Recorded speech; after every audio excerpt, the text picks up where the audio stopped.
بدلے گا زمانہ لاکھ مگر قرآن نہ بدلا جائے گا، یہ قول محمد قول خدا فرمان نہ بدلا جائے گا۔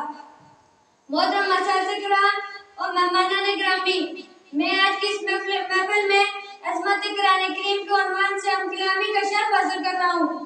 ویسے تو دیگر آسمانی کتابیں کلام الہی سے مزین ہیں، جن کے بغیر کسی مسلمان کے ایمان کامل نہیں ہو سکتا، مگر ان تمام کتابوں میں سے سید الانبیاء صلی اللہ علیہ وسلم پر نازل ہونے والی وہ ایک کتاب قرآن کریم ایک منفرد عظیم و معظم کلام کی حیثیت رکھتی ہے۔ ہر دور میں انسانیت رشتہ اعداد کے پیار سے بےتاب نظر آتی ہے۔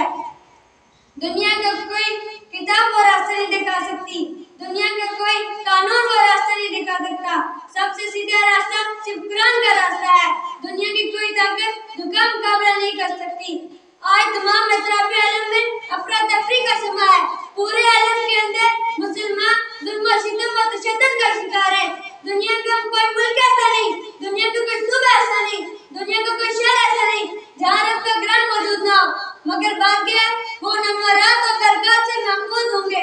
سرکار تو جہاں صلی اللہ علیہ وسلم نے فرمایا ان اللہ یرفع بہذا الکتاب اقواما، یہ وہ قرآن ہے جس کی وجہ سے رب کائنات نے دنیا کے اندر کئی قوموں کو بلند کیا ہے، وَيَذَرُ بِآخَرِينَ، یہ وہ قرآن ہے جس کی وجہ سے کئی قوموں کے لیے بستی اور ذلت قدر بنائی جایا کرتی تھی۔